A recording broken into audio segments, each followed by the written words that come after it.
தலைப்பு: வேதாகமம் மட்டுமே தேவனுடைய வார்த்தையா, அல்லது வேதாகமமும் கூட தேவனுடைய வார்த்தையா? ஆசிரியர் ஜி. பீபு. தமிழாக்கம் தமிழ் கிறிஸ்தவக் களஞ்சியம். இந்த தலைப்பை பற்றிய சில சிந்தனைகளை உங்களுடன் பகிர்ந்து கொள்ள விரும்புகிறேன்.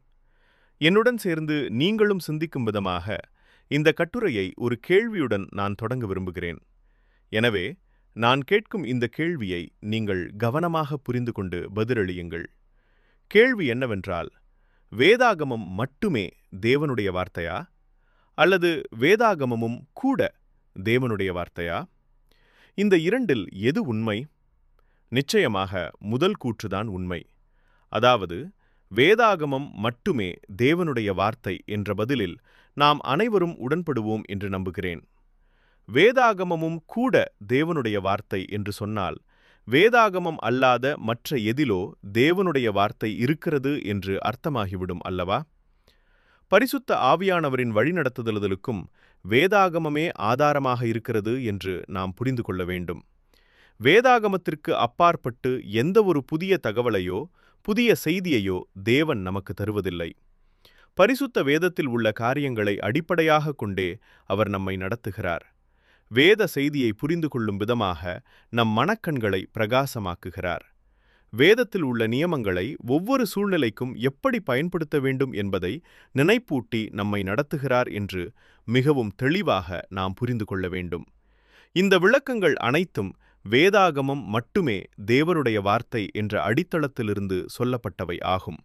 அதாவது, வேதாகமத்திற்கு வெளியே தேவன் புதிய செய்திகளையோ வெளிப்பாடுகளையோ தருவதில்லை என்பதே இதன் அடிப்படை. ஆனால் இன்றைய கிறிஸ்தவ சமூகத்தில் பரவலாக என்ன சொல்லப்படுகிறதென்றால், இல்லை, தேவன் இன்றும் பேசுகிறார். வேதாகமத்தில் அவர் பேசிய எல்லா சூழ்நிலைகளையும் போலவே இன்றும் அவர் நம்மோடு பேசுகிறார். ஒவ்வொரு சூழ்நிலையிலும் நமக்கு தேவையான வழிநடத்துதலை தரிசனங்கள் மூலமாகவும் சொப்பனங்கள் மூலமாகவும் மெல்லிய சத்தம் கேட்பதன் மூலமாகவும் அல்லது நம் உள்ளத்தில் ஒரு எண்ணத்தை உருவாக்குவதன் மூலமாகவும் பேசிக்கொண்டுதான் இருக்கிறார் என்கிறார்கள். மேலும் வேதாகமத்தில் இல்லாத தகவல்களையும், எடுத்துக்காட்டாக, இன்று நான் எங்கே செல்ல வேண்டும், எந்த வேலையில் சேர வேண்டும், யாரை திருமணம் செய்து கொள்ள வேண்டும் போன்ற வாழ்க்கையின் முடிவுகளை அவர் எனக்கு சொல்லி நடத்துகிறார் என்கிறார்கள். இது பரிசுத்த ஆவியானவரோடு அவர்களுக்கு உள்ள ஐக்கியத்தின் ஒரு பகுதி என்று கூறுகிறார்கள். இந்த அபிப்பிராயத்தை நாம் ஏற்றுக்கொண்டால் வேதாகமம் மட்டுமே தேவனுடைய வார்த்தை என்று சொல்ல முடியாது. வேதாகமமும் கூட தேவனுடைய வார்த்தை. இன்றும் தேவன் தனது வார்த்தையின் வெளிப்பாட்டை நமக்கு தருகிறார் என்று நம்ப வேண்டியதிருக்கும். அதனால்தான் இந்த கட்டுரைக்கு வேதாகமத்தின் நியமத்தன்மை, அதாவது வேதாகமத்தின் அதிகாரப்பூர்வ தன்மை என்று தலைப்பை வைத்தேன். வேதாகமம் முழுமையானது. இந்த 66 புத்தகங்களிலேயே தேவனுடைய வார்த்தை முழுமையாக வெளிப்படுத்தப்பட்டுவிட்டது. இது தவிர வேறு எங்கேனும் தேவ வார்த்தை இருப்பதாக யாராவது நம்பினால் அதையும் தேவனுடைய வார்த்தையாகவே நாம் அங்கீகரிக்க வேண்டும். அப்படியானால் இப்போது வரும் வெளிப்பாடுகளை 67வது புத்தகமாக ஏன் வேதாகமத்தில் சேர்க்கக்கூடாது என்ற கேள்வியை எழுப்ப வேண்டிய நிலை ஏற்படும்.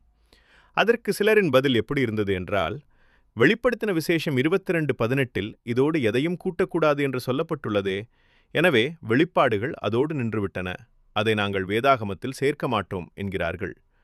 ஆகையால் இப்போது அவர்களுக்கு வருவதாகச் சொல்லப்படுவதை வெளிப்பாடு என்று சொல்வதை மாற்றிவிட்டு அதை வழிநடத்துதல் என்று புதிய பெயர் வைக்கிறார்கள்.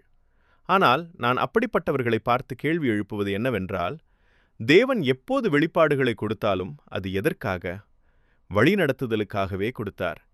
இன்றும் அவர் பழைய ஏற்பாட்டில் பேசியது போலவும் புதிய ஏற்பாட்டில் அப்போஸ்தலர்களிடம் பேசியது போலவும் பேசுகிறார் என்றால் அதை ஏன் வெளிப்பாடு என்று அழைக்கக்கூடாது?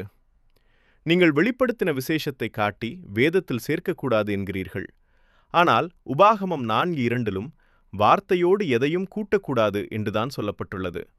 அதன் பிறகு யோசுவா முதல் அநேக புத்தகங்களை சேர்த்தார்கள் இல்லையா? அதேபோல நீதிமொழிகள் 30:6 எதையும் கூட்டக்கூடாது என்று சொல்லப்பட்டுள்ளது. ஆனாலும் அதன் பிறகு பிரசங்கி முதல் மல்கியா வரை சேர்த்தார்கள். புதிய ஏற்பாட்டையும் சேர்த்தார்கள். எனவே வேதத்தோடு எதையும் சேர்க்கக்கூடாது என்ற வாதம் அர்த்தமற்றது. தேவனுடைய வெளிப்பாடுகள் எப்பொழுதும் ஒரே மதிப்புடைய வார்த்தைகள்.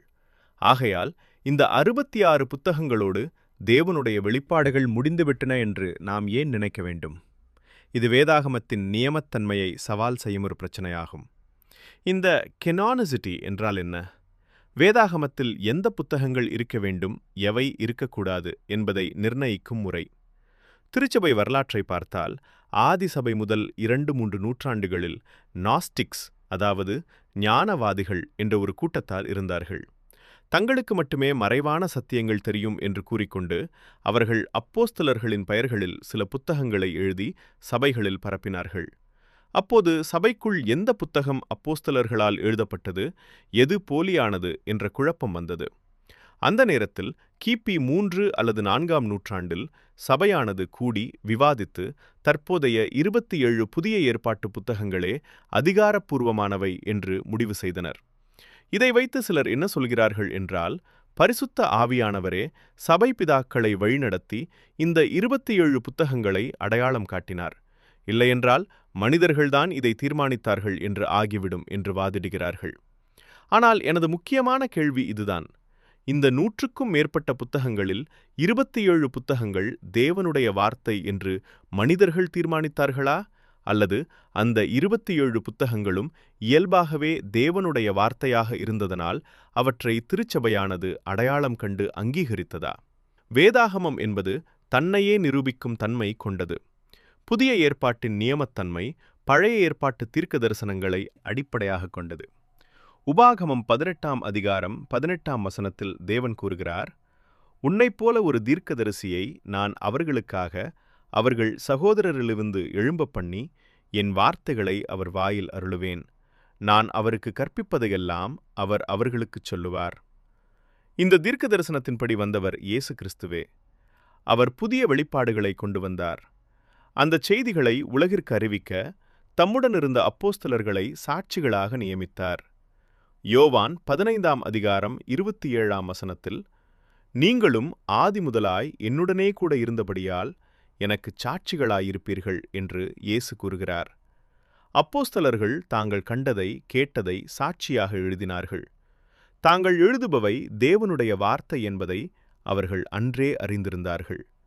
2 பேதுரு 3ஆம் அதிகாரம் 2ஆம் வசனத்தில் பேதுரு கூறுகிறார், பரிசுத்த தீர்க்கதரிசிகளால் முன் சொல்லப்பட்ட வார்த்தைகளையும் அப்போஸ்தலராகிய எங்களுடைய கட்டளைகளையும் நீங்கள் நினைவு கூறும்படி. இங்கே பழைய ஏற்பாட்டு தீர்க்கதரிசிகளின் வார்த்தைகளுக்கு இணையாக அப்போஸ்தலர்களின் கட்டளைகளை பேதுரு வைக்கிறார். அதே அதிகாரத்தில் 15-16ஆம் வசனங்களை கவனித்து பாருங்கள். பேதுரு பவுல் எழுதிய கடிதங்களை மற்ற வேத வாக்கியங்களுக்கு நிகராக குறிப்பிடுகிறார். இது பிற்காலத்தில் யாரோ சபை பிதாக்களால் தீர்மானிக்கப்பட்டது அல்ல. எழுதப்பட்ட காலத்திலேயே அது தேவனுடைய வார்த்தையாக அங்கீகரிக்கப்பட்டது.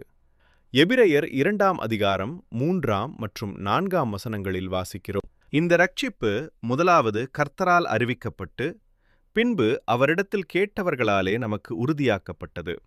இது அப்போஸ்தலர்கள் காலத்திலேயே எழுதப்பட்ட அதிகாரப்பூர்வமான தகவல் என்பதை நிரூபிக்கிறது.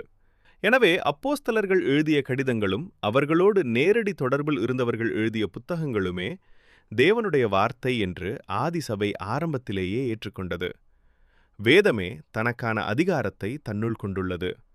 இதை நாம் சரியாக புரிந்து கொள்ளாவிட்டால் இன்றும் யாராவது ஒரு தரிசனத்தையோ அல்லது ஒரு மெல்லிய சத்தத்தையோ கேட்டு தேவன் என்னிடம் பேசினார் என்று சொன்னால் அதை தேவனுடைய வார்த்தைக்கு இணையாக வைத்து முழு வேதாகமத்தையுமே கேள்விக்குறியாக்கும் மாபெரும் ஆபத்து இருக்கிறது. ஆகையால் ஆவியானவர் நடத்துவார் என்பது உண்மைதான். ஆனால் அந்த வழிநடத்துதல் முழுமையாக வேதாகமத்தின் அடிப்படையிலேயே இருக்குமே தவிர வேதத்திற்கு அப்பாற்பட்ட புதிய வெளிப்பாடுகளாக இருக்காது என்பதை நாம் உறுதியாக நம்ப வேண்டும். இந்த காரியத்தில் இன்றைய சபைகள் விழிப்பாக இருக்க வேண்டும். இதுபோன்ற வேதபூர்வமான சத்தியங்கள் அடங்கிய ஆடியோ புத்தகங்களை நீங்கள் தொடர்ந்து கேட்பதற்கு தமிழ் கிறிஸ்தவ களஞ்சியம் என்ற யூடியூப் சேனலை சப்ஸ்கிரைப் செய்து கொள்ளுங்கள்.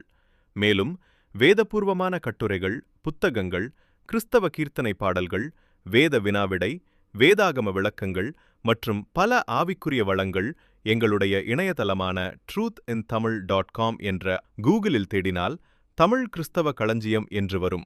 அதில் ஆவிக்குரிய பொக்கிஷங்களை நீங்கள் இலவசமாகவே பயன்படுத்திக் கொள்ளுங்கள். உங்களுடைய ஆவிக்குரிய சொந்தங்களுக்கும் பகிர்ந்து கொள்ளவும். தேவனுடைய சமாதானம் நம் அனைவரோடும் இருப்பதாக. ஆமென்.